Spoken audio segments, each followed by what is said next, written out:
You're listening to the Convene Connections podcast with your host, Matthew Curry. Good evening, everybody, and I'm really excited about this podcast. This is really pretty cool to me. I have a great author on with me. David, how are you doing tonight? I am fantastic, and this music has me fired up. That's right. Stezo gets you all fired up, ready to go. But this is going to be a good podcast, and we're going to get to a book that you wrote that really means a lot to me as a veteran. Really means a lot to me as somebody who has lost friends, who has, really kind of dealt with PTSD, seen things go on with people with PTSD as military and first responders. So we're going to get to this main book here in a little bit, Battle Scars. Everybody can see it on their screen. But before we get there, let's talk about you as an author, because you're quite the author. You've done a lot of stuff. So let's talk about you for a minute. That's my favorite topic. No, I'm just kidding. That's it, for sure. So I guess in 2004, I was still working in the jewelry business. I'm a master graduate gemologist by trade, which is what I did for 25 years. And I read an article on synthetic diamond thin films, which is a pretty dry topic, but it got me thinking about what at the time would have been a science fiction crime thriller. And I wrote my first manuscript called Hard Carbon. Yeah. And when I wrote Hard Carbon was a science fiction crime thriller, but it didn't get published for about 10 years. By the time the book came out, it wasn't a science fiction crime thriller. It was just a crime thriller, because the nature of the book was the Russian mob was using the next generation of supercomputers to, hack the web and do this gigantic worldwide bank heist. By the time the book came out, that had happened 100 million times already. But when I wrote it, I mean, you didn't even have antivirus software on your computer when I wrote the book. It was, it was fiction. Well ahead of its time. Right. It was way, way ahead of its time. So when the book came out, it was still a fun read. It just was no longer a science fiction book. It was a fiction book. But that got me started writing. And once I realized I could actually write a book, then I just kept going. And the book immediately after that was a book called Crescent Fire. I live in New Jersey. I could smell the towers on 9/11 for, 3 weeks. Yeah. And I had some, folks that I knew that died that day, and I was pissed. And I think I'm still kind of pissed. But Crescent Fire was a cathartic counterterrorism book that I wrote. And that was the first book that was published. And then the sequel to that was Necessary Extremes.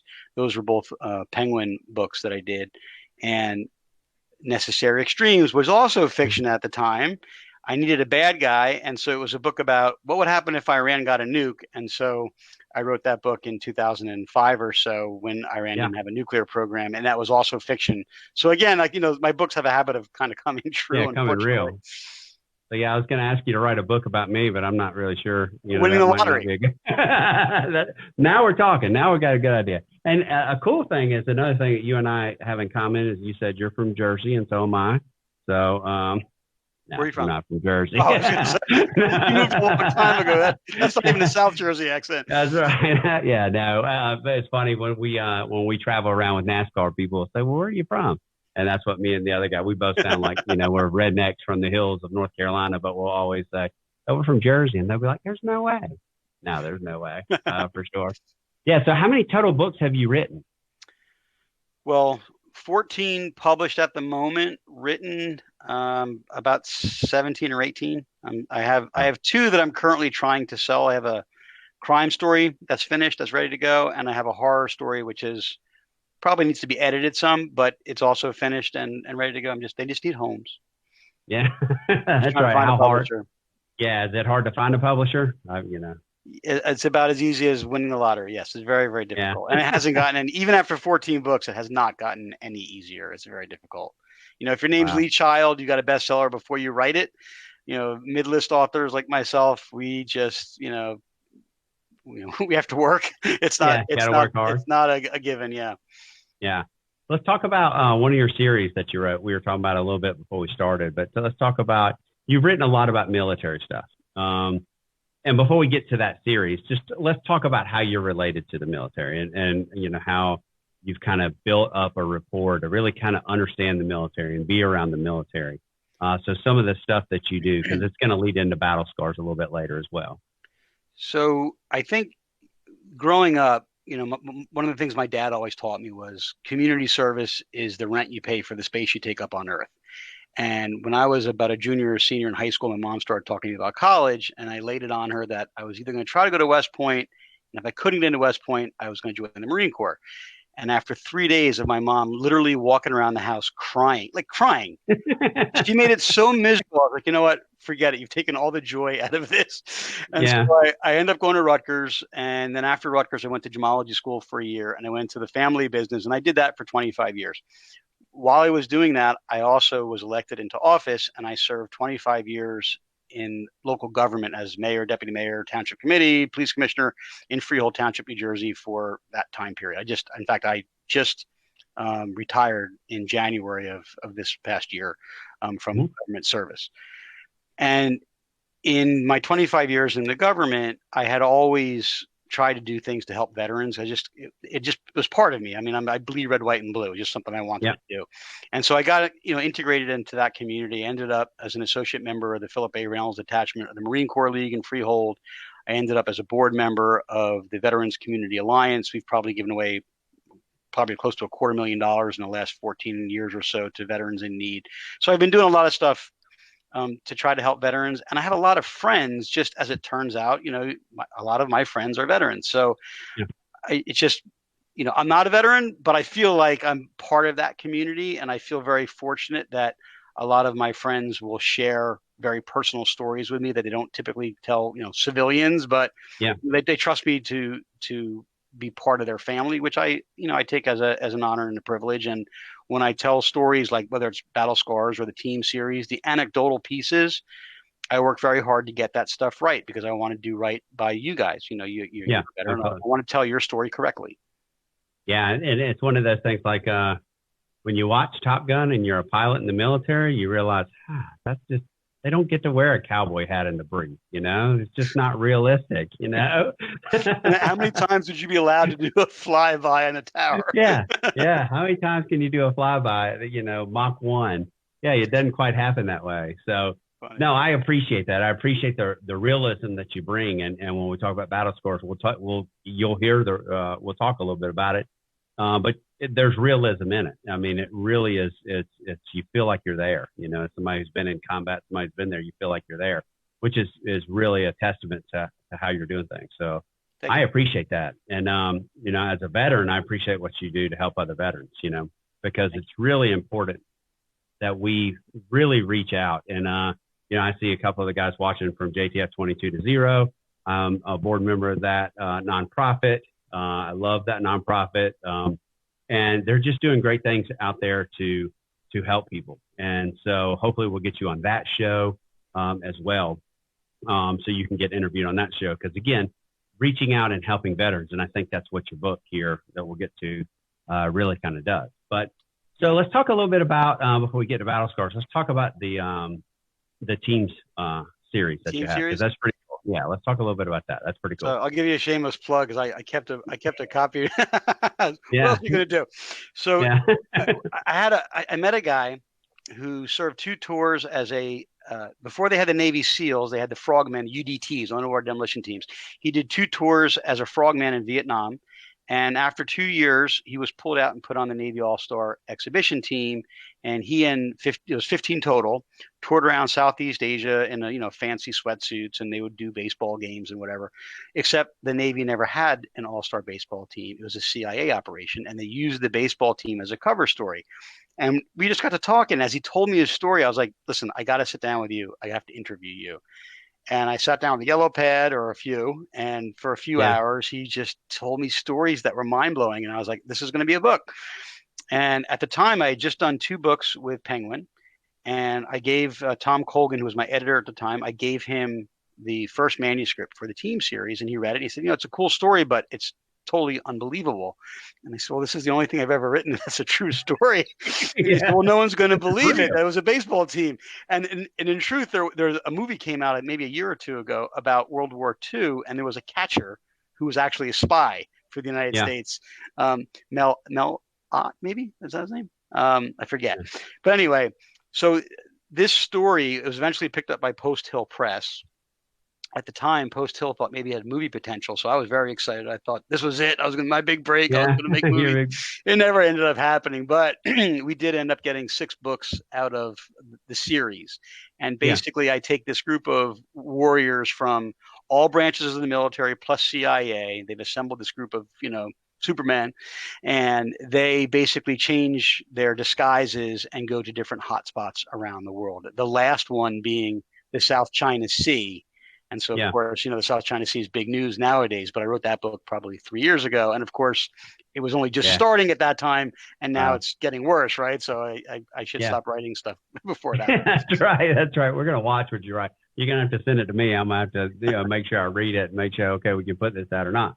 Well, I told you, I hold a baseball here all the time, but, I played college baseball, and I was telling you this story when I was getting recruited into the Marine Corps, that they were like, hey, you can come in the Marine Corps and you can play for the Marine Corps baseball team, right? That's what I was told. You can play for the Marine Corps baseball team. So I was like, yeah, this is really great. I'm going to go and I'm going to be a pilot and I'm going to play for the Marine Corps baseball team.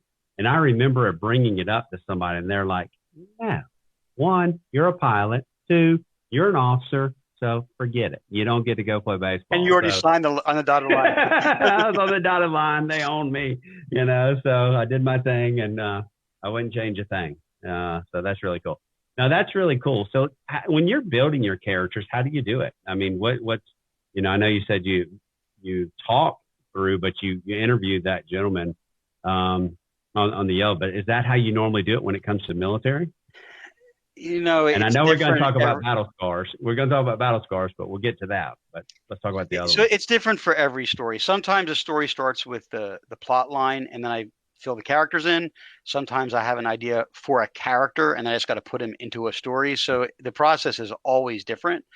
At one point, after I had done Battle Scars, and I've talked several times to folks about a movie for this, and it was shocking to me when they said, well, who do you see as the actor or actresses? Like, who's going to play these parts? And I said, I don't do that. I'm an author. I don't do the Hollywood part. Like, yes, you do. You need to tell us who you, and I realized over time that the folks in Hollywood, I don't know if they're dumb or lazy, but they expect you to give them all this stuff, and then they're going to do it. And they're kind of so lazy that they need a log line. They need you to be able to tell them in one sentence the entire book, because I think they've all got ADD or something. It's a different world. It's totally bizarre to me. But what happened when I had that conversation with them about, who's going to be your cast, now when I write a book, I actually will pull up Hollywood characters and look at faces and sort of use the pictures to help me visualize who I think these characters sort of look like, to make it a little more visual for me. And I never used to do it that way. I wish I discovered this 20 years ago, because I think it's a good tip for other authors who may be thinking about like how they want to do this. Cast your book like you're casting a movie, and actually pick people. And so that later on, when they say to you, who's going to be this part, you can say, oh, that's, whatever your favorite actor is. Yeah, that's Stezo over there. He's going to. Right. Stezo's going to be that part. That's right. Yeah, but it's always different. And then, sometimes, like in the case of Battle Scars or some of these books, the anecdotal pieces come from stories that folks have shared with me, and I fictionalize them, obviously, but the ideas are just from a lot of real world stuff. Yeah. I find this fascinating. I have a daughter who's a writer, and inside of Convene Communities, we have a writing community that a guy named Tom Levine, who's an author, is the community leader for it. But I just find it interesting. Like, I don't think that way. To be able to have that creative writing, or to be able to have that mind to be able to tell a story, it's a true gift. And I love watching my daughter write, because she has that gift to be able to do that. You put something in front of my son who's watching, I think you put something in front of my son, and he's a good technical writer. He can write really well, very technical, very business structured. But it's just a different, to be able to take and character build and write a storyline and all that. That's really cool. That's a gift, So again, let's jump back in and let's start talking a little bit about the Marine Corps League, right? And the stuff that you do up there in your area with Marines, because you've heard a lot of good stories. You've talked to a lot of good people, and we talked a little bit about, I think this is a great story about when you were writing the 9 line about, dropping bombs and all that. And you were asking, because you want to get it right, right? So you were asking for help. So talk a little bit about that story about how you asked for help on writing a 9 line. And if you're in the military, you'll know what the 9 line is, but that's what you just did. So during one of the team books, one of the things I always want to make sure that I get right is the lingo. And, a lot of it I know, but some of the very subtle things you miss. And particularly over time, language changes, like the jargon, the slang. You've got the wars are being fought by 18, 19, 20-year-olds. And, 5 years after you've left, they got a whole new slang, right? So you have to kind of keep up with this stuff. But at one point, when I was writing one of the team series books, I needed to call in a fire mission. And I had a friend of mine who was actually stationed in Afghanistan at that time. And I'm talking to him via Facebook Messenger. And I'm like, this is what I need to do. And he's like, okay, this is what it would sound like. So it's like, Bravo 6, this is Zulu Actual. And he's kind of laying it out for me. And in the middle of the conversation, he's like, hang on a second. I think we've got a mortars coming in. And then he was gone for a few minutes because no, we're cool. And then we kind of picked up where we left off. But I mean, it doesn't get any more real than that, right? I mean, I'm talking to somebody who's in the middle of a combat zone telling me how to call in, fire for effect, whatever, when he's probably done it 10 minutes before for real, So that part is cool. And I've met a lot of very cool people. And, as a member of the league, one of our past commandants, and I'll give him a shout out. Ray Tweeton is one of my heroes. Yeah. Ray has a Silver Star and 3 Purple Hearts that he was awarded in Vietnam. And I read his citation, and it's a John Wayne movie. And when I was reading it, I found myself kind of smiling as I was reading, because it's completely unbelievable that he lived, wounded multiple times, carrying guys back and forth, putting tourniquet on one guy as he's dropping a grenade in a bunker on another guy, as he's picking up an enemy weapon to fire because his weapon was jammed. I mean, crazy, crazy stuff. And I was mayor at the time, and I was like, Ray, I want to put you on from the mayor's desk. People need to know your story. And he was like, I tell you because you're my brother, but I'm not telling anybody else. And it was, part of it was, I'm honored that he chose to tell me, and I mean, we're friends. And part of it is a shame because, he was spit on when he came home, and he doesn't want to tell the general public. He's not interested in telling civilians about what happened to him, but he told me. Yeah. And so that for me is like, okay, so when people tell me that stuff, and they entrust me with those memories, if I'm going to recount any little piece of that in a book, even anecdotally, I want to make sure I'm doing right by them, because they have shared something with me that was as important as it gets to them. So I got to get it right. Yeah. Yeah. And so that's really cool. And so Tom Levine's watching, and he says having contacts is so valuable to our writing, and he's talking about how it's so much fun to interview people. Yeah. And really kind of get to know them, and it builds in that character building. That's one of the things I loved about, talking with Tom, is just talking about character building, how you build a character, how you just take somebody and you build them up. And again, we're going to get into this here in just a minute when we talk about Battle Scars, because it's just an incredible book. But so, I need to tell you all my stories so you can, write a book about me. There you go. Team 7. That's it. Team 7. Like I told you, one of my famous stories, right? 9/11. Can't make this stuff up. So one of the things that, I didn't even think about at the time how cool it was, and you and I had this conversation before. But so 9/11 happened. I was on leave. I got pulled back off of leave and knew that I was going to be gone. So the next day I I got called up, went to my squadron to leave, and then got sent home. We didn't leave that next day. We were supposed to fly up to New York City, or get on the ship, go up to New York City, and we were going to fly bodies out of the Twin Towers. Right. Well, there was no bodies, right? So we ended up not going. So I went to leave, packed my stuff, went to leave, told my kids goodbye, told my wife goodbye, called her, said, come pick me up. We're leaving tomorrow. Next day, come pick me up. She got me in the car, and she said, hey, if you don't leave tomorrow, don't come home, because go stay in the BOQ, because the kids and I can't take this. We can't take saying bye to you every day, knowing that you're going to war, knowing that you're going straight to Afghanistan.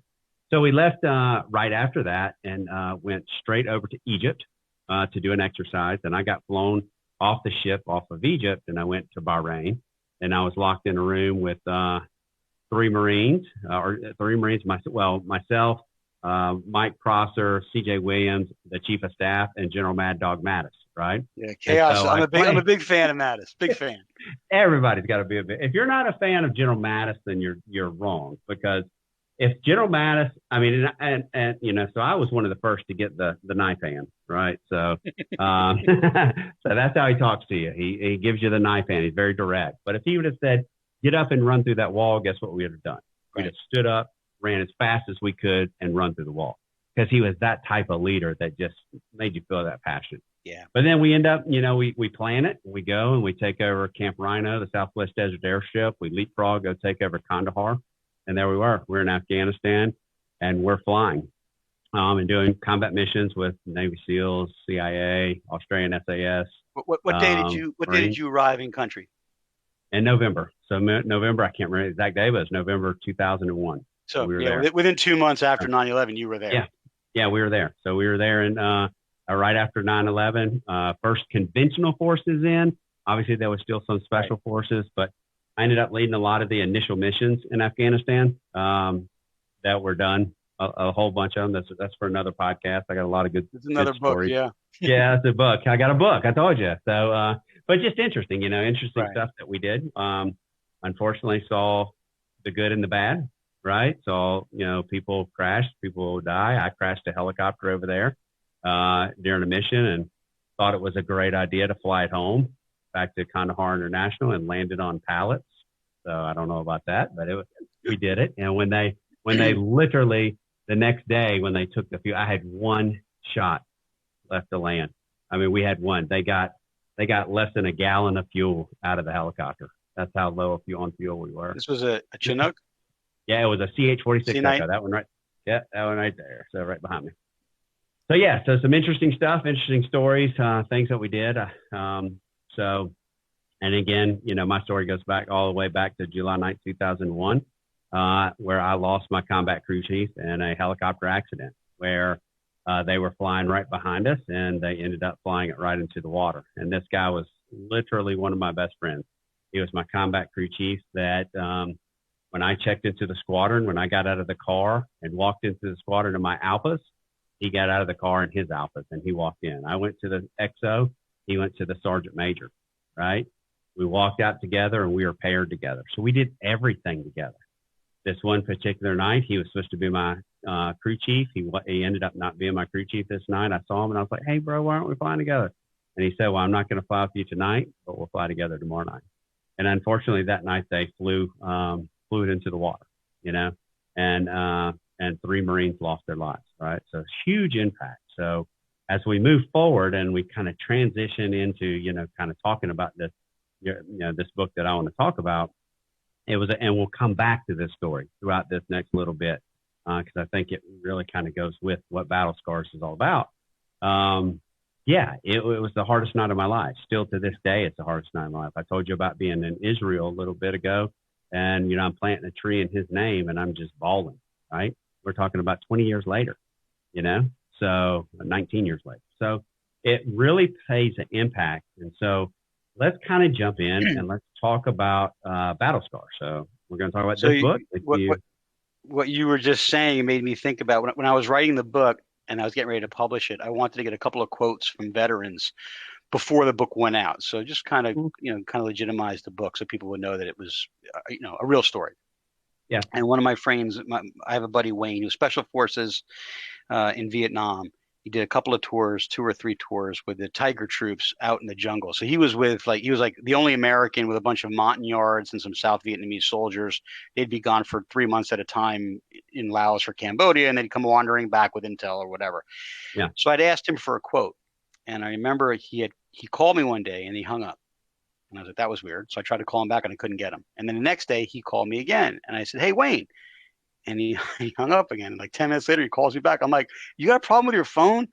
He's like, "No, man." He goes, "It's so weird." He goes, "Every time I go to call you, I just lose it." He goes, I can't believe that you didn't serve in combat because you brought me back, 40 years about stuff I haven't thought about.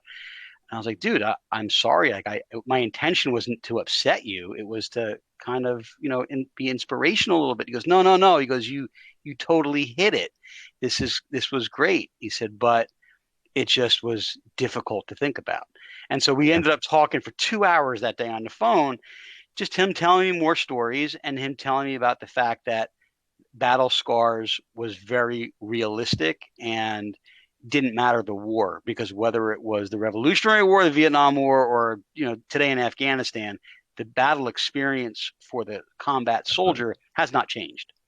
Yeah, absolutely. And again, here's the book, Battle Scars. If you haven't read it, if you're military, you should read it. If you're a counselor who deals with people with PTSD, you should read it. If you're anybody, just really anybody should read it, because it's going to give you a good idea of what individuals who've been in combat, individuals who've experienced loss, individual who's gone through that, that trauma of combat, what they're going through. I mean, and I'm telling you, it kind of made me put me right back in.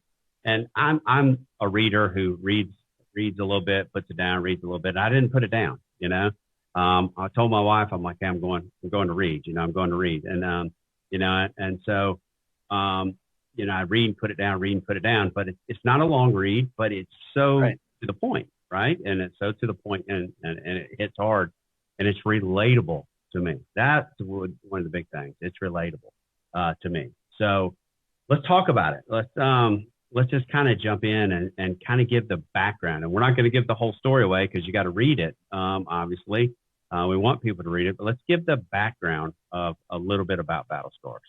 So there's a couple of things I have all these things I want to share with you, and it's going to come out as a big jumbled mess because part of it was I had seen this.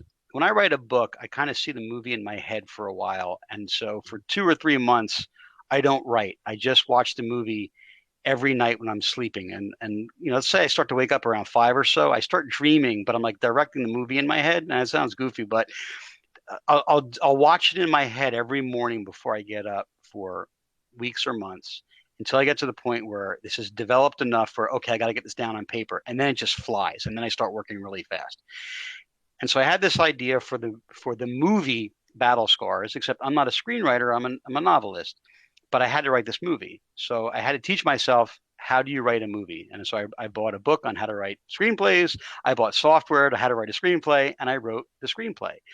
And then after I got done with the screenplay, I'm like, the odds of me ever getting a movie out of this are pretty slim. I should make this into a book. And so I tried to back it into a novel, and I finished at about 120 pages. And for me, when I got done, it was the most satisfied I'd ever been finishing a book. I'm like, this is perfect. I don't want to touch it. But what am I going to do with a 120-page novella? I mean, it's not marketable. People want 350, 400 pages. They don't want 120 novella. Unless you're Mitch Albom, you can get away with it. So not knowing what to do with it, I said, I'm just going to self-publish it, and I'll use it for my veterans groups, and I'll, try to share it that way. But the screenplay is still floating around. I have a friend of mine who's Army, who is now in movie production in Florida, and he's trying to make something happen. So we'll see if anything ever comes out of it. But we're still hopeful. I was in Key West with my family on vacation. This is probably, I'm going to guess 5 years ago, maybe more now. And we're in a restaurant, and we're sitting at the bar waiting for our table. And there's a couple sitting at the bar, and I'm chatting with the bartender, she's this nice lady, who's asking me what I do for a living. And I was writing full time at the time, and talking about her writing with her. I'm describing the team series. And so we go to eat, and at a certain point in the meal, I have to go to the men's room. So I walk through the bar, and as I'm heading back to my table, this guy leans back and he goes, "Excuse me, do you say you were an author?" I said, "Yeah." He said, "Tell me about what you write." And so I start telling him about the team that I was working on at that time. And he starts laughing, which was kind of weird because it's not a funny story. And I said, "What's so funny?" And he says, "Well, my name is Kevin White, and I'm not sure if Kevin's going to see this. Maybe he'll tune in." But he said, "My call sign's TK. He worked at the Southcom in Key West and did all of the drug interdiction, and he ran the floor. He was a special operations pilot, and his stories were crazy." So I ended up sitting at the bar with him, talking for 15, 20 minutes. He's sitting next to Nicole Rosca, who was Air Force, does also special operations stuff. And so at a certain point, I'd been gone for like 20 minutes, and my son comes into the bar. He thought I died in the bathroom. He's like, "Dad, are you okay?" I'm like, "Sorry," I started talking. So I made friends with these folks. And 2 weeks later, I flew back to Key West and stayed at Kevin's house and talked for for 3 days about this book, Battle Scars, I'd been working on, and ended up becoming friends with these guys, and just kind of, we're still friends, and it's been very cool. But the point of that whole story was that the stuff that I was writing that I thought was fiction, Kevin was actually doing at work every day. And so I thought I was making stuff up. He's like, no, we do that every day. It was really funny. Yeah, no, it's very real and to the point, and I love it. Being a Marine, there's a certain amount of Marine Corps humor. Like Marines, we find things. The Rippets, right? Yeah, the Rippets. So the Rippets. We have this dark humor, right? And it's just, you can't explain it unless you've been on a ship. You can't. Or Doc, I'm not sure about you watching. I mean, you're Navy, so no, I'm just kidding. But it's when you're in the military, you have this humor. It's just a humor, that you go along with. Gallows humor. You have to deal with stress, stress, right? Dark humor, especially when you're going into combat and you're going into war and all that. But you also have those moments, right? You also have those serious moments. And that's one of the things that you do well in this book is you go from those moments, the rippets, and you go from the moments that are funny into these moments that are very serious, right? And where somebody's going through that emotion of being gone, So an example is, for me, and where it hits home with me, it made me think of my wife. Here I am. This is 2001, so we don't have, Facebook Messenger. We don't have any comms. We don't have any communication, right? All she has is TV, and so she's sitting there watching. One of the things that happened, one of the first nights that we were in country, all they're getting is from the news. And she sees, a helicopter crash, right? And so, she's seeing Marines crash a helicopter and it's rolled over, and all they see is a big ball of fire. And she doesn't know if it's me. She don't know what's going on. So she don't know. And so one moment in the book when, somebody's working out, if you know what I'm talking about, and just going through it, and somebody, I just think of the stress. It made me think of the stress that goes on when you're there in combat and that person that's home, right? That person that's not there, and how that can affect relationships and all that. Right. And the book, I mean, I wrote it as much for the veterans' families as I did for the veterans, because a lot of veterans don't talk even to their own families. They find it difficult to communicate about their experiences. And so there's a quote in the book that says, for those who have been there, no explanation is necessary, and for those who have not, no explanation is possible. And but I want to fight that. I want to make it so that even if you haven't been there, there is an explanation. There is a way for people who haven't been there to sort of experience it through the book, and sort of take a little bit of the curtain back so that they can see what their loved ones go through and can appreciate that a little more. Not that they don't appreciate it, but so they understand it on a different level, maybe. Yeah, it's really interesting. So let's talk about Sean Nichols just a little bit, right? How did you come up with the character Sean Nichols? He's one of the main characters in the book. So I'm on a Veterans Community Alliance board, and we've been helping wounded warriors for, I guess, about 15 years. Maybe we've given away close to $250,000 in that time period. It's all right here in New Jersey. It's all volunteers. Nobody gets paid for anything. It's just we do a huge concert event in the park, a salute to the veterans, fireworks, free music. There's live bands. It's a great event every year, and we raise money, and then we always give money away to either one or two or sometimes even three veterans each year, depending on how much money we've raised. And checks could be 5,000, it could be 30,000, depending on what the needs are and how much money we've raised, et cetera. And we've really seen a little bit of everything. Yeah. And I've met some really cool people. John Jones is a poster boy for the Marine Corps. If I showed you his picture, you'd say, "Oh, I've seen that picture." It's a handsome looking guy in his dress blues. He's a sergeant, and he has no legs, below the knees. And so he's sitting there with his prosthetic legs, and below his knees, you see his prosthetic legs, and above him, he's in his dress blues. And you go, "Oh, I've seen that photograph." Yeah. I actually met him, and I've spoken to him. He invited me to the Marine Corps mess in New York 2 years ago, and I got to hang out with him, and it was great. We had a mess dress. And then there was another guy, unfortunately, Rory Hamill's a member of our detachment, and because we spoke about it, but Rory took his own life about a week and a half ago. And Yeah. so between John and Rory and some of the other folks that I've met anecdotally, the main character is pieces of all of their stories. Guys who have lost limbs, who have been through the multiple surgeries, the pain, all of the things that go with a horrific injury.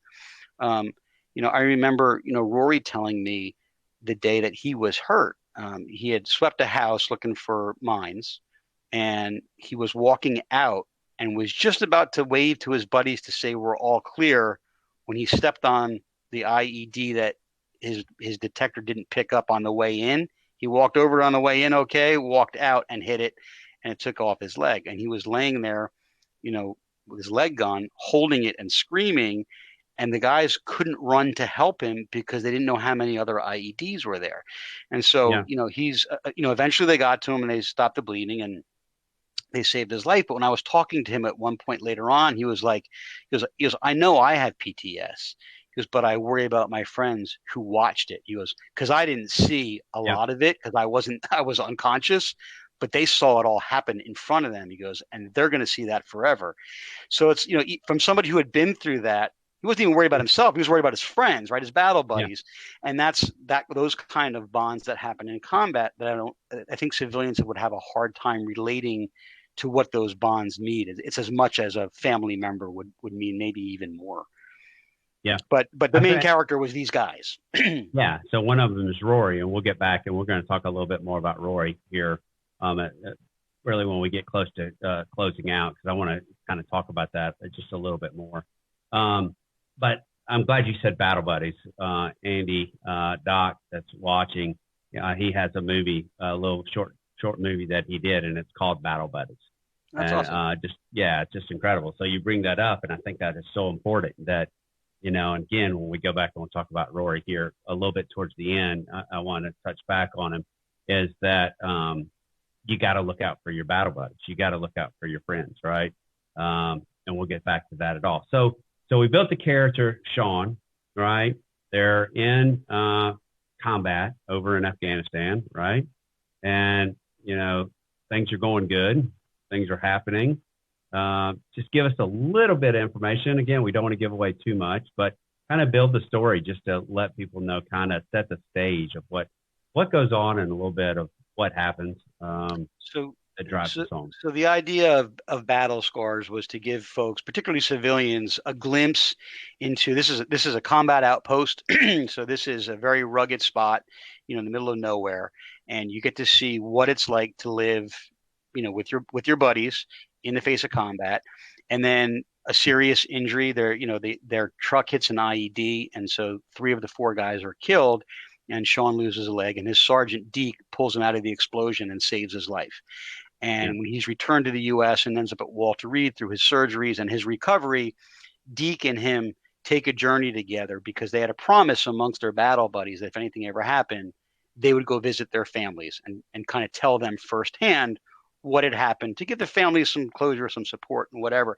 And so Deke and Sean go on this journey. And this journey it's emotional and spiritual, and it's not all what you think it is, as you finish the book. When you close that last page, you have to think for a little bit because it's a 3-hour read that hopefully, if I did it right, you'll think about for a week after you close the book, because it's more than just what you thought it was at the beginning of the story. And I don't want to blow the ending or anything, but yeah. No, it is. It truly is. It literally takes me back down the path of being in Afghanistan in 2001, right? It takes me back to losing Clark Beatty, and the other guys. It takes me back to, losing Andy Lamont. It takes me back to losing my first CO to suicide. It takes me back to losing a good friend of mine, Bret Hart, last year. 32 years in the Marine Corps. He got to the point that he was getting ready to retire, had a great job lined up, did his last flight in the V-22 Osprey, walked past the duty on Friday morning. He was supposed to have his change of command on Tuesday. He walked right past the duty, said good morning, walked into his office, closed the door, pulled out his 9mm and shot him. Oh, man. So it's all these things that we go through. And when you're in combat, it's so stressful. But I think one of the things that you're so right about is not just stressful for you, it is stressful for the family.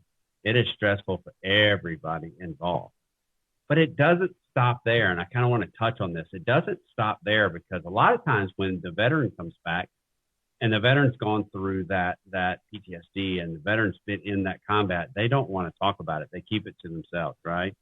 And it's so hard for that family member to understand because they haven't been there, they haven't felt that, or they haven't been a part of that, right? So that communication doesn't really happen because there's not an understanding, right? And so it really it's hard for people to, families and all that. There can be a breakdown in family, the core family, because just in relationships, because the lack of understanding. And I think go ahead. I think one of the problems that the military should address too is when you're in a combat post, let's say for a year, you're doing a tour in Afghanistan or Iraq or wherever you are. When you come home, you just go straight home. There's no decompression time, and so a week ago, you and your battle buddies who you had served with for 10 months or whatever it was under the worst conditions and that kind of stress, when you go home, not only do you no longer have a clear mission, but you don't have your structure of support around. You don't have your friends and your command structure. And now you're just home and with your family. Yeah. And I remember there was a scene, I'm trying to think of the movie. It was about an IED guy, the Hurt Locker. And the Hurt Locker, a lot of it was, kind of very Hollywood. But there's the best scene in the whole movie was when he has to go pick cereal. And he's standing in front of the cereal and he can't make a decision on something so stupid as picking a cereal because who cares what kind of cereal? Who cares? Yeah. And so when you come home from life and death decisions and you're thrust back into civilian life where people are complaining about stuff that you look at them and you can't even relate to what they're complaining about. That's why there's anger issues and stress and whatever. Like you want to beat them over the head and go, are you kidding me? This is what you're worried about? Yeah. So, and it's hard to communicate with your own children, your wife, or your husband, whatever, and so I think the military should teach that as part of your exit from whether it's one tour or when you leave the military as a retiree or whatever. They should kind of teach you how to be a civilian again, because you forget how to relate to what's stupid at home, Yeah. In fact, one of my buddies, Steve Turner, just started watching, and he was one of my squadron mates in Afghanistan when we were over there, and squadron mates back in, Kosovo, because we did Operation Allied Force Kosovo in our first tour. I won't tell the story about me and Steve flying in a flight and the Gatorade bottle. We'll leave that. That's a story for another time that we'd understand, But I wanted to grab this because, when you talk about the stress of it, and I just made me think of it, right? And it's really weird, but when you're over there, right? I mean, you're uptight, you're nervous. I mean, you don't want any bad things to happen, but so this is a Russian logbook from Afghanistan, right? And so this is basically, a bunch of us had them, and I have Russian helicopter parts and all that. But this is this was a journal for me. And believe it or not, it was a journal for me, one, to remember, but two, if something happened to me, this is what I was writing so they could go home and give it to, my family. And so they kind of had an idea of what we were going through and what we were doing over there, Again, it was stressful. But it was part of what you do, but it's such a two-way street, for families. And so it's really impressive that you did that. So when you talk about, let's talk about, Rory just a little bit, because you use this gentleman to build up a character. And let's talk about how your book is relatable to right now. With this, one of the things that, and this is what Doc does the movie about battle buddies, right? It's in a time like right now, somebody like Rory, who is out in the community. I mean, this is not fiction. This is real, right? And what you and I talked about a little bit on text, and then with Lisa, he was out in the community, and then all of a sudden, you don't know what happens. COVID-19, a little bit of isolation, they're kind of out of the, being busy. And when you're dealing with the things that he dealt with, it can lead to, what ended up happening to him. It can lead to suicide, So I hadn't been in touch with him, so I don't know. Yeah. He had been up and down. When he was up, he was really fun to be around. He was a very jovial person that you just wanted to hang out with. And when he was down, it was dark. And I just to clarify, he's not the main character. It was just Yeah, I got you. anecdotal things that he and I talked about Absolutely. that are in there. And same thing with John Yeah, Jones. So absolutely. these are just little pieces of histories that I've taken from different people. The character is Yep. fictional. Um, Exactly. 100%. but even his battle buddies who are killed in the IED explosion, even their little stories are stories and snippets of the same types of things. How many guys did you serve with that had either a boyfriend or girlfriend or husband and wife leave them while they were deployed because they couldn't take being away from them for a year or 2 years, whatever, Yeah. particularly if they're young and, they're just, they ended up meeting somebody else Yeah. because they're lonely and whatever. So, I mean, there's so many other backstories that go along with all of these characters, because unfortunately that's just real life. It's like all of these Yeah. other things are happening besides just the stress of combat. That's bad enough. But what about all the other stuff that's going on? Paying bills at home, or a husband or wife that's cheating on you or leaves you or whatever. I mean, there's a million other things that can happen that also add to this whole stress package. So I tried to hit on little pieces of that throughout the book, and some funny parts, because you don't want to be sad for 3 hours while you're reading. There's like the Rippets.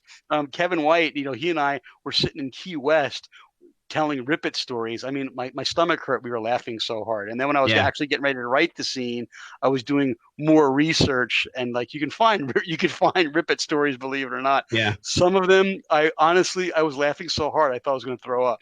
And so this stuff is hilarious. But when whether you're 17, 18, 19 years old, everything's hilarious. Even if you're in Afghanistan, it's still funny, It's right? hilarious. It is. So, these things are, that's why I think it's relatable, because the stories are from the people that are there. They're truly from people there, and they're so relatable to me. I can tell you stories that would make you go, really? Y'all did that? Y'all said that, but at the same time, you can tie it back to those relationships, those home relationships, those family relationships. You can't make this thing up. Here we are, we're going to war, right? We're steaming over to Afghanistan, a bunch of hard Marines, right? Hard Marines going to Afghanistan. Do you know what 2 books we read? You wouldn't even be able to believe what 2 books that we read when we are hard Marines going to kill the enemy. That's what we're really getting ready to go do. We passed around 2 books, The 5 Love Languages and The Notebook. That's what we read. I kid you not. We read The 5 Love Languages and The Notebook. And everybody passed it around. Here we are. You would think we'd be reading something that, we're getting all fired up to go kill. No, we're reading the damn Notebook, a dang love story, and we're reading The 5 Love Languages. You know why? Because you've been training for your whole life. You're a professional soldier, and you're going to go there and do what you need to do. This is trying to escape that for a little bit before you need to go and plug yourself in. Well, that's right. So think about that. The 5 Love Languages and The Notebook. And one, I'll go ahead and plug The Notebook. The 5 Love Languages, because Dr. Gary Chapman goes to the church where we go here in North Carolina. And I'm a huge believer of The 5 Love Languages. I'll plug that book. And when I read The 5 Love Languages, I was like, oh, here I am. I've been married since 1995. It's now 2001. And I'm like, if I would have only known this 6 years ago, that's why she is the way she is, because I'm an idiot, But I think if you talk about the stress, think about that time. All of us, you said earlier in the interview that you could smell it, right? Think about the stress that there was for the whole country. It was our way to really kind of just pull back from, what we didn't know, and no clue. We just knew we were going to war, right? So the 5 Love Languages in the Notebook kind of let us kind of separate from the reality of what we were going into, right? If that makes sense. And so, again, some of the jokes, some of the things that you put in the book are like spot on, because some of it is the Rippet and all that. It's the reality of it. You know, it's some of the jokes, some of the funny stuff that we did, some of the serious stuff that we did. So that's pretty cool. The research that you put into it. I don't know if Bill Peace is watching, but Bill retired as a colonel. He was in the first Iraq War, and he was a logistics guy. And so at one point they were driving a fuel run up to the Abrams tanks that were up on the line.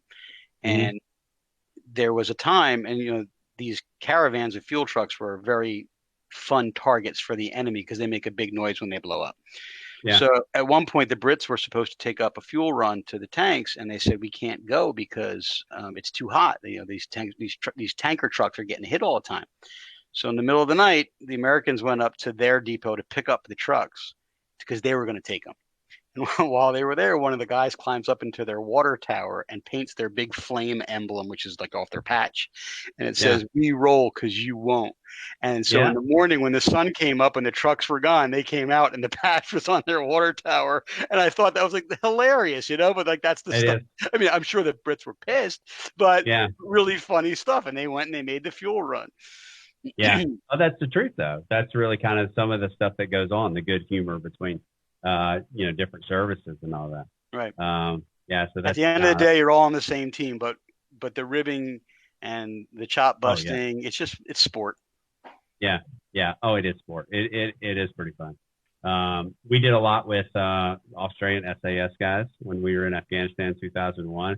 And that was a lot of ribbing. It was it was fun. Those guys are hardcore, right? Oh yeah, I remember they're like senior enlisted guys. His name was like Big Daddy and all that.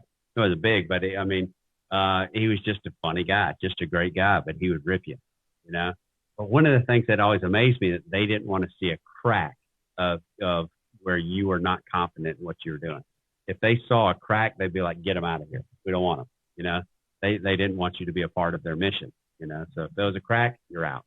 But so that was always pretty cool to work with those guys. Pretty neat.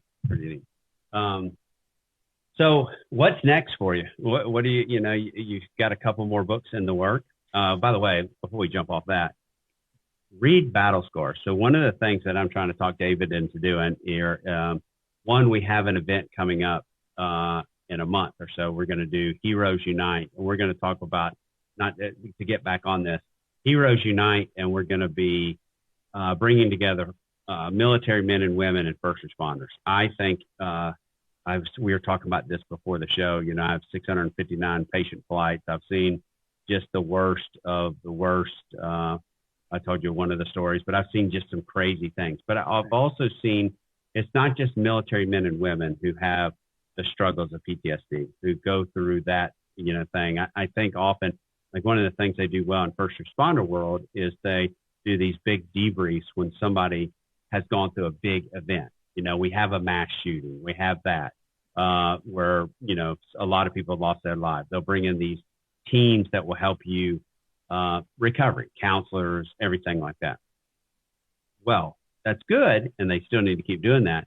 But what about that 23-year-old woman who's 6 months pregnant, who walks into a house, there's a baby that just in the crib who just died of SIDS? That's more traumatic, or just as traumatic as the big car accidents, because I've been on the big car accidents. It's all traumatic.